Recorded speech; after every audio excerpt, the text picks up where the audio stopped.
Let's talk about discernment, a a topic that could span many, many different conversations.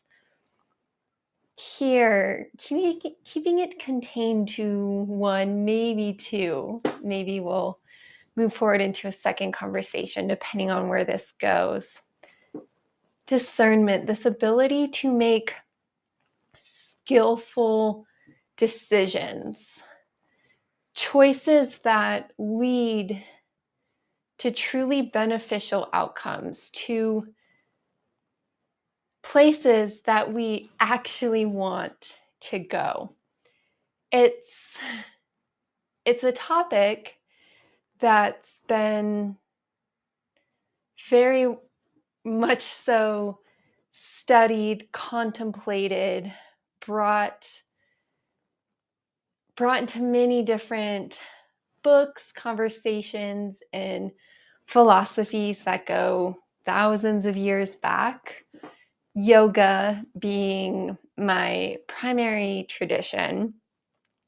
That being said, it certainly doesn't exist only in the yoga space, right? If we're looking at most traditions, we're looking at different ways to make decisions in life. Now, what I am most interested and what I believe is one of the more pressing matters in our world today is this ability for each individual to be able to make decisions, our own decisions, that not only support our own needs and desires, and by that I mean our true needs, our true desires, not just our egoic ones,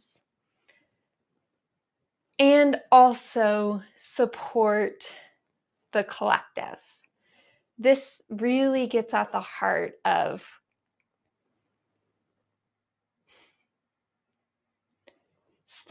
this space that I'm really, really focused on cultivating. This ability to walk through life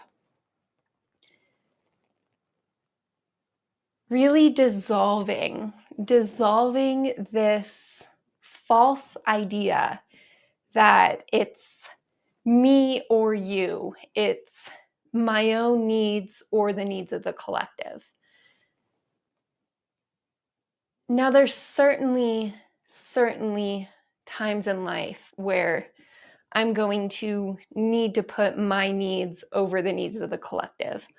Or maybe there are times where I will put a certain group's needs over my own. However,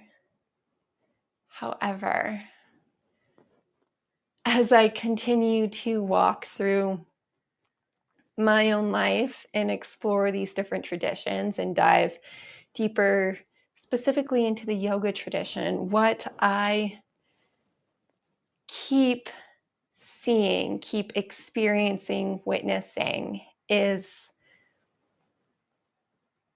that there is a path that leads forward. And it's a path that we can tap into. It's a path that we can tap into not in the way that we tend to live life. Because we tend to live life, right? We tend to live life living up in our heads, walking through each experience, taking in what's going on, from our senses, letting our mind spin, do what it does, thinking thoughts, letting emotions arise, getting caught up in those, and then from our own egoic thoughts, processes, make decisions, and take action aligned. And this is happening again. You see my hand up here in this headspace. All of this happening up in our headspace. And when we do that, we do we do indeed find that it's very easy to separate ourselves. The human mind is very, very good at separating things into distinct groups and making choices based off of here or there, us or them, me or you. But again, going back to this path, this different way of living, this different path forward, where we find that many, if not all, of those boundaries that separate us dissolve. And we find that there is a way to make choices, this discernment piece, this skillful ability to know paths forward that not only support my own needs, my own desires, but also support yours and the greater collective of the planet. Now, when I talk about this ideal, there's this immediate kind of bullshit detector that goes off in me, this. That sounds really nice, Katie, but come on, this is the real world. How do we actually live life in the real world? Well, maybe right now I'll bring forth an invitation, because I know what it's like out there. I know what it's like to be a human being. I know what it's like to have an ego. I know what it's like to be caught up in my emotions and my own desires. And I also know that there are practices, powerful practices.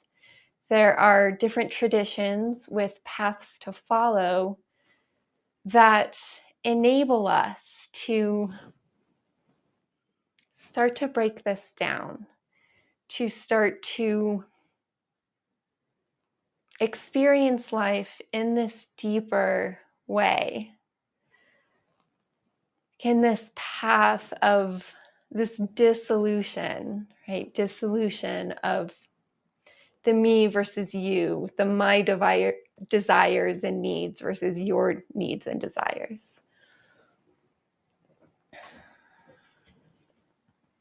So many different places we could go.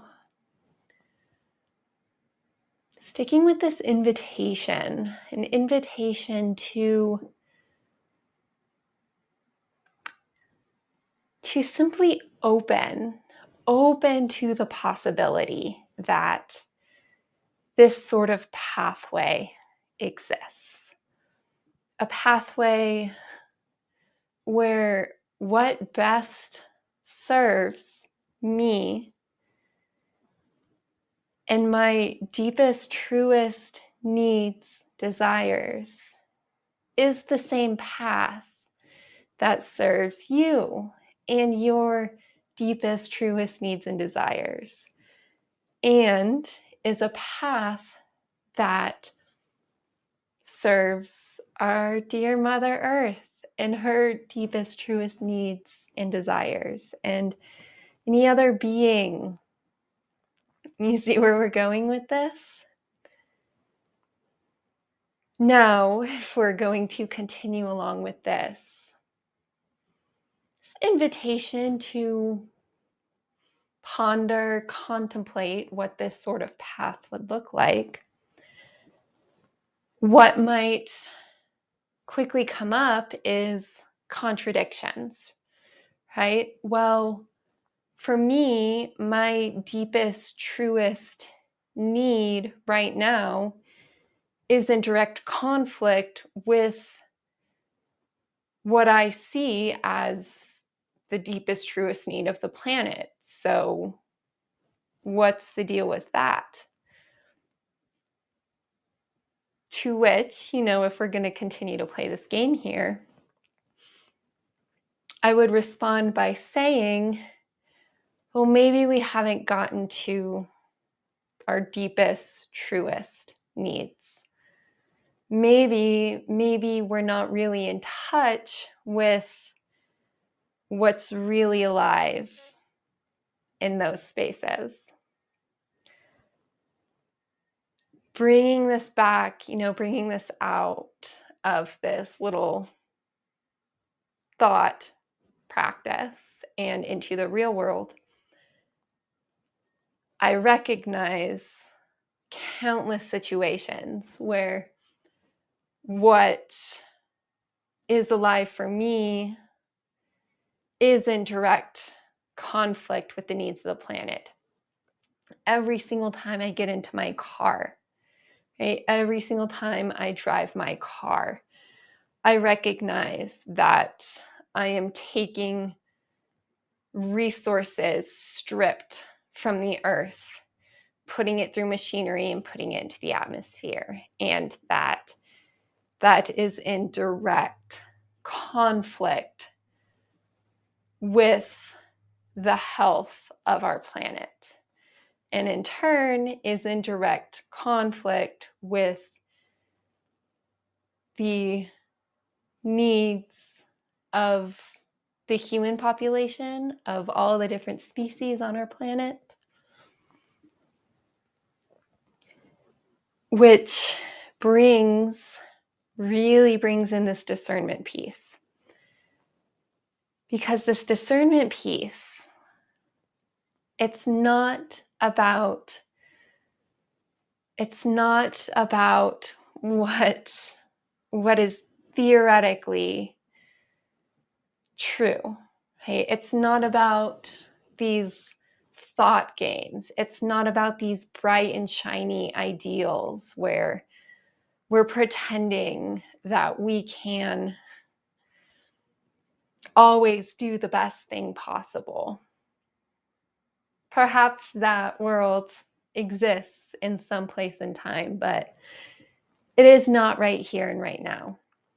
The reality is right here, right now. We have to make difficult choices. I have to make a choice when I want to go for a trail run in the mountains. Yes, that involves a car and gas and emissions. And that is in conflict with the health of our planet. As for me, my desires, my mental health, my well-being, there's a deep, deep truth there that I've got to be out in those mountains. I've tried to not spend time out in the mountains, and it's not pretty, I'll tell you. So there is that conflict there. And then the question is, well, what do we do about it?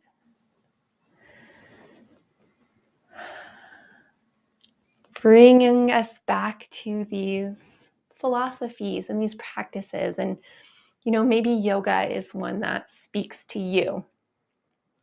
Maybe there's a different way of working in the space. Maybe it's qigong, or there's so many beautiful, rich traditions that again have really been exploring the space for hundreds, thousands of years. And the beautiful thing about our age is that, with enormous respect, we have the privilege to step into these different spaces, to try out if a certain yoga style, tradition, or maybe a qigong, maybe it's a mindfulness meditation, whatever tradition.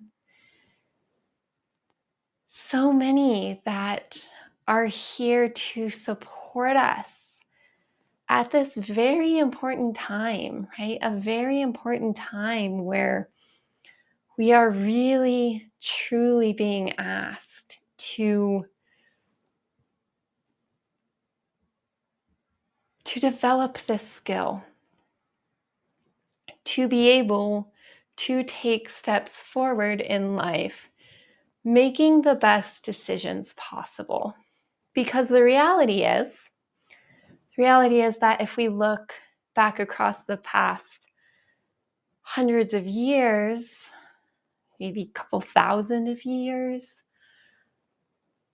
we have been on a path of true separation, of true disconnection, of completely separating ourselves into different groups and pitting ourselves against one another. And now we are the ones that get to find ourselves at a very, very important time in history. And I think in part 2, yes, this does indeed seem to be going into a part 2. I can put a few more words to what I mean by that. For now, it'd be an invitation to check in with your own self, what that really means for you, what's really alive in you when I say these words that we are indeed truly, truly at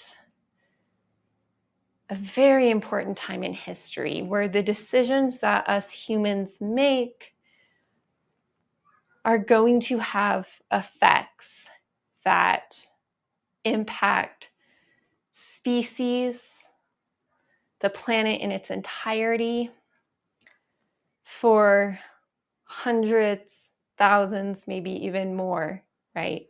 Our entire future.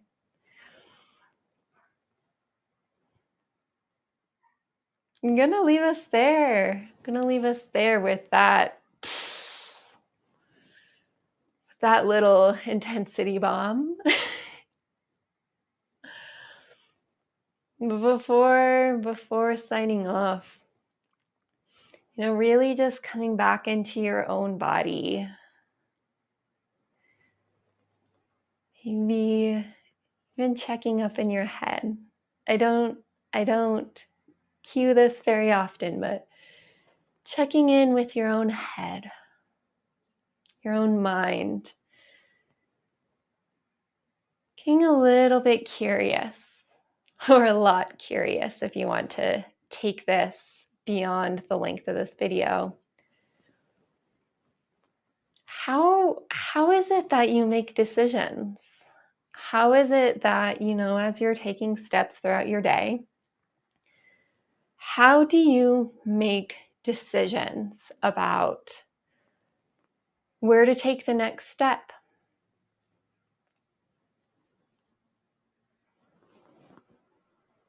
And in our next video, I'm going to put more words to different ways that we could do that, and maybe even start to unfold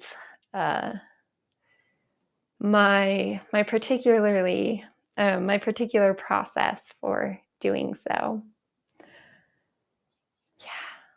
So with that, as always, thank you so much for tuning in today. If you haven't yet, please please subscribe. It just helps. It helps to notify you when I create new videos. It really helps in the creation of this new space that I'm continuing to unfold here on YouTube. Yeah. So with that, I will catch you in whatever the next space is that we find ourselves in.